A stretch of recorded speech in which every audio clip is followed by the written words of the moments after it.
Nearly forgot to unmute there. Hello and welcome to my personal best coaching's webinar on two of the most powerful words in human language, I believe personally.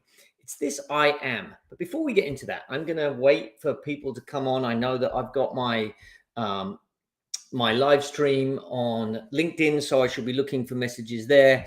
I should be checking in with what's going on there. If you've got any questions, please put them in the chat.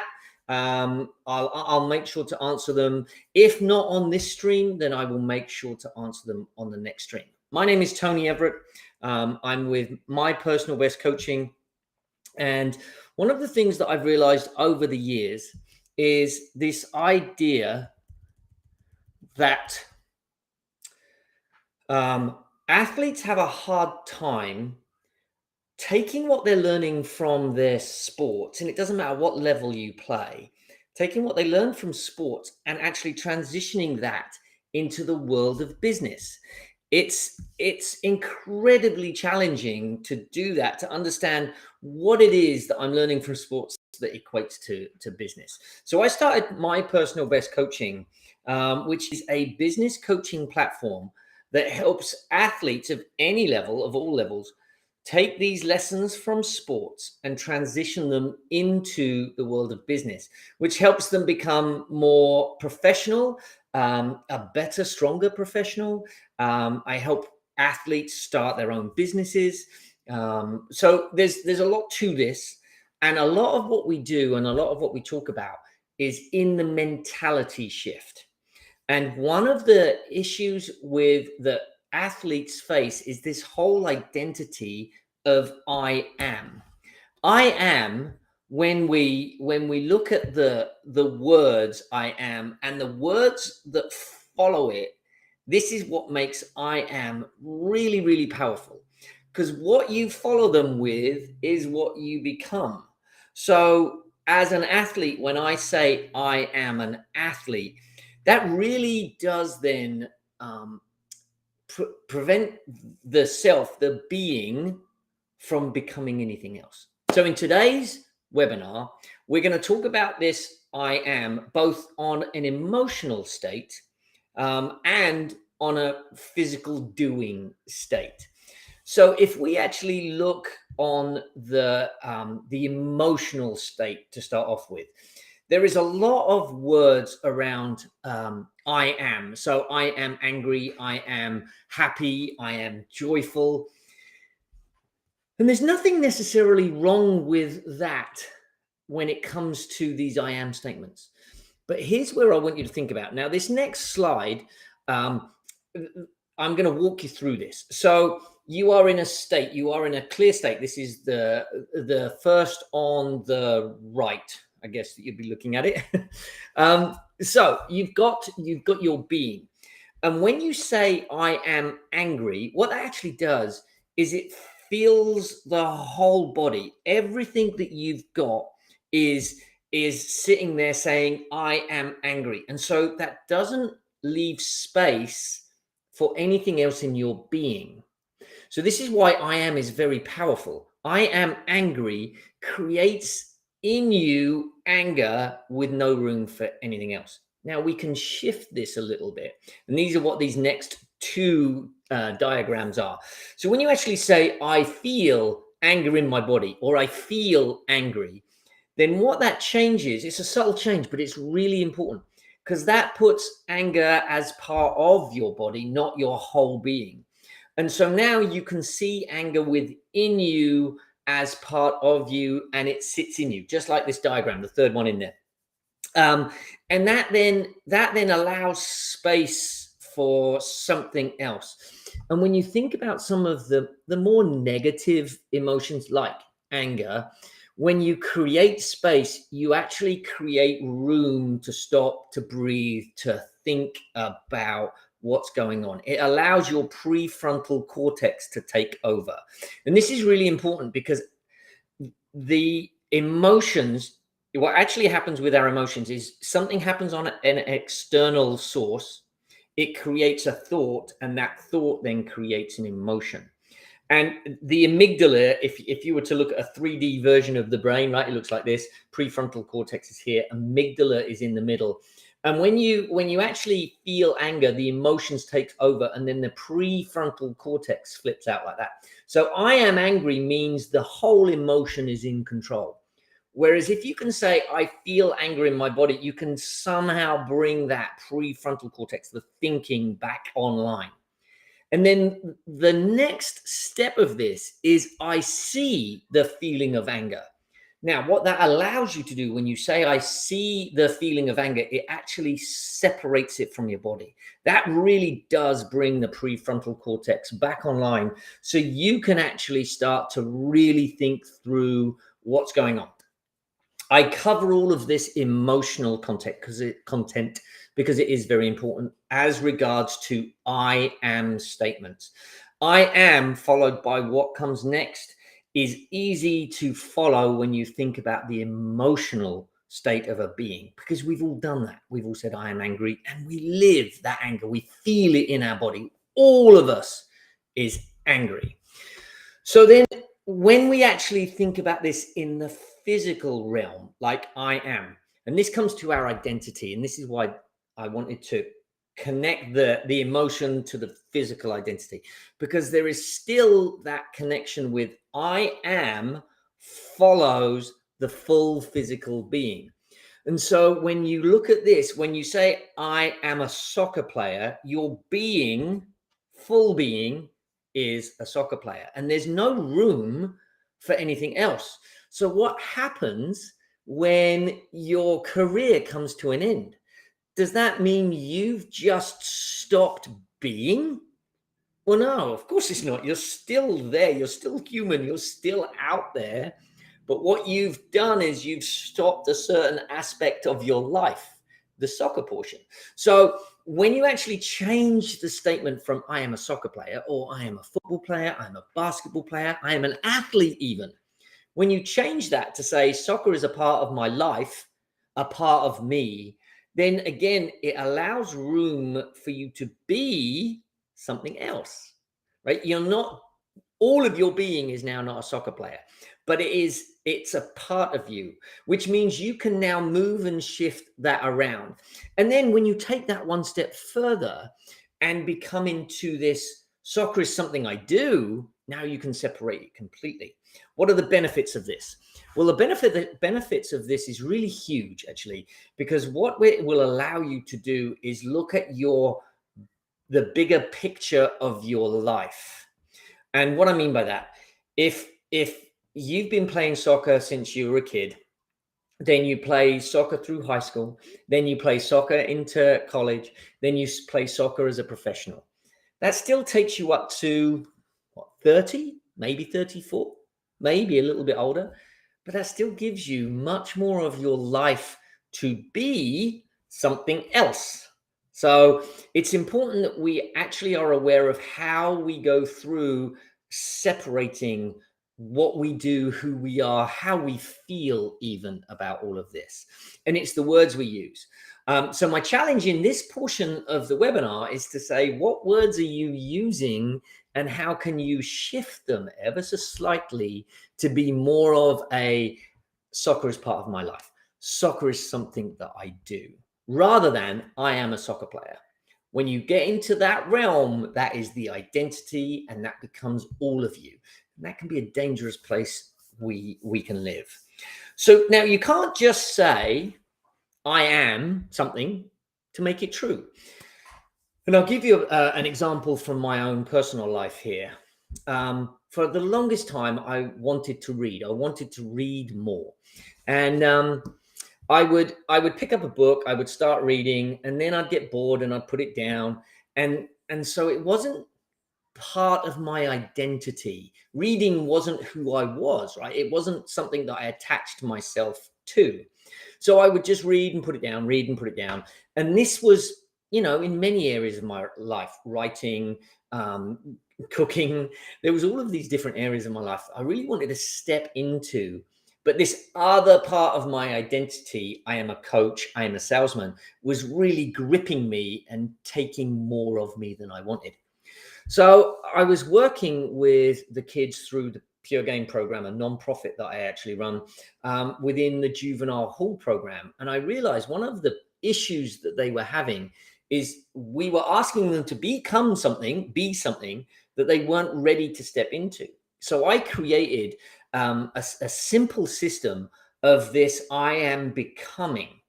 Now, I am becoming means I'm not there yet, but I am growing into whatever it is. So I actually tested this out myself with a reader, and I was like, okay, I am becoming a reader. It put me on a journey of who I wanted to become, the thing that I wanted.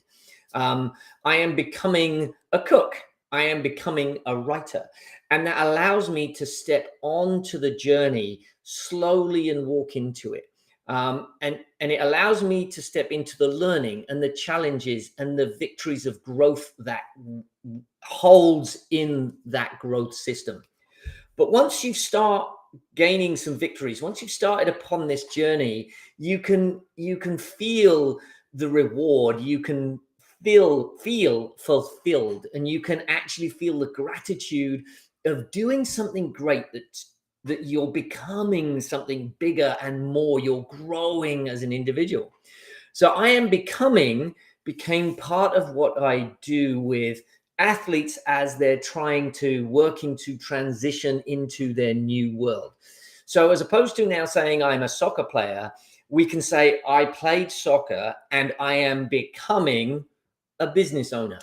And that allows the journey to unfold. That allows us to un undo some of the lessons that we've got. It allows us to trip over ever so slightly, allows us to learn. And remember, learning happens from mistakes, right? It's mistakes are the pathway to success and to learning. And so I created a system for the I am becoming, and there is an actual pathway and a process.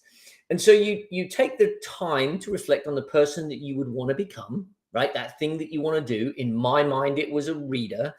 And I write out an I am becoming statement. And so I wrote, I am becoming a reader.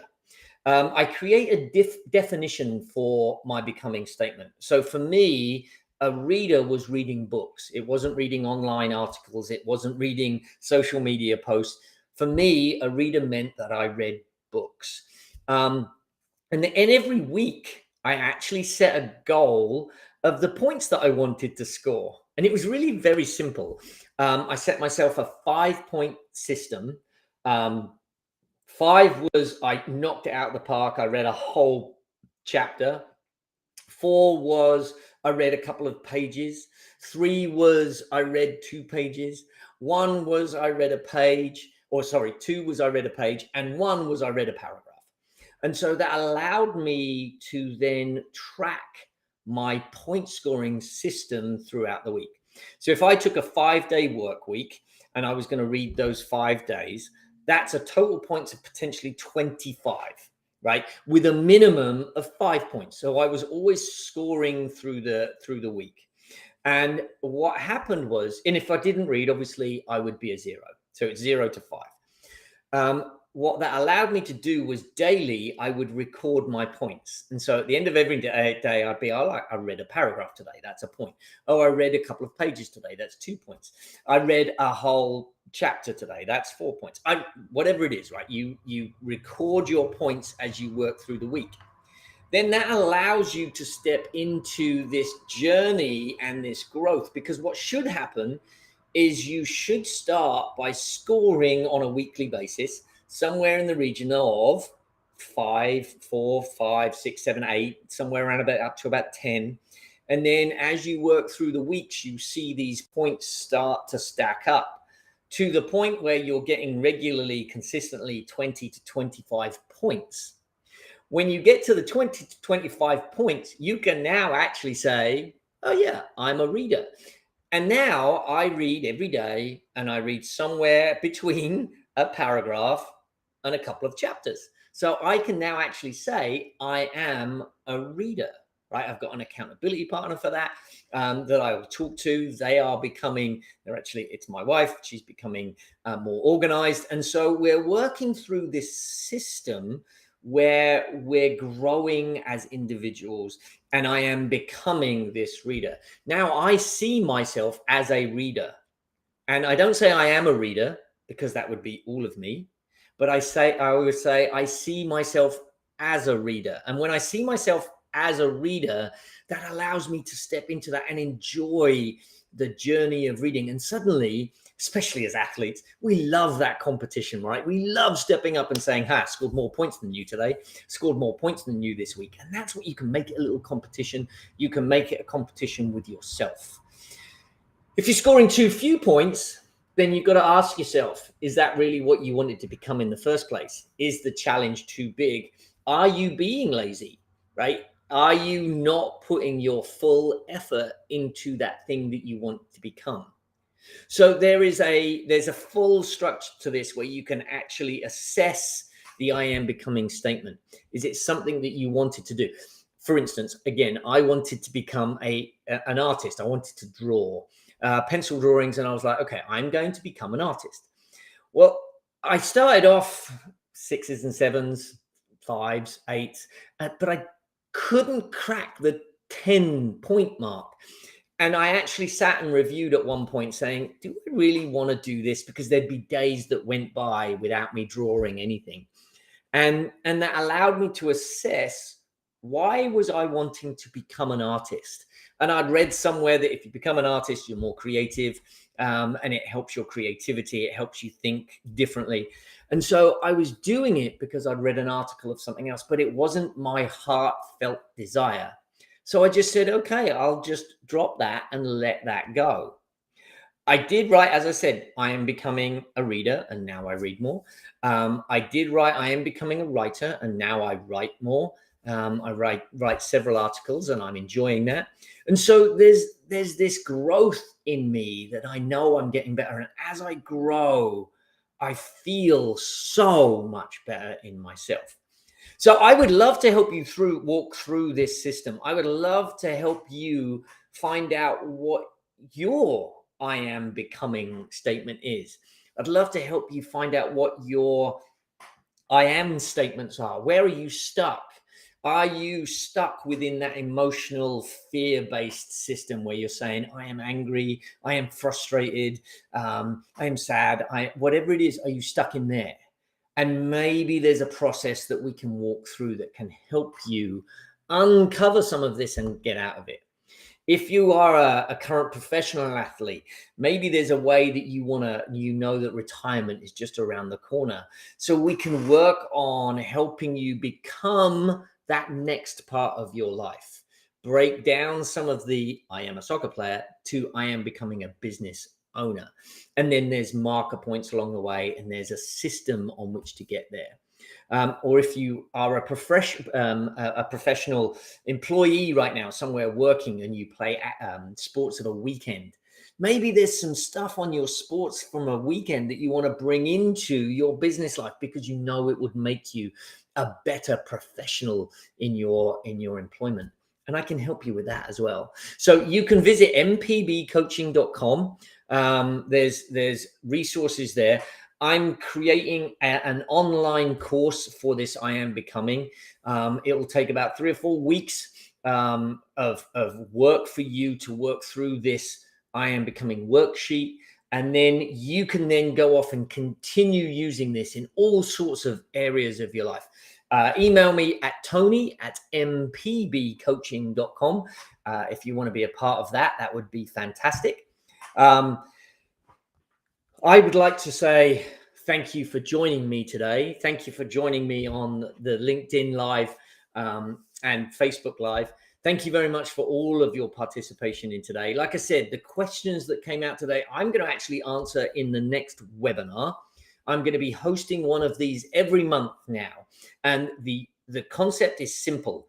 I want to help athletes of all levels take what they're learning from sports and transition that into their business life, whether that is as a business owner or whether that is as an employee. Whatever it is you want to do, whatever it is that drives you, I want to help you make that transition so you can be a better professional, a better business owner.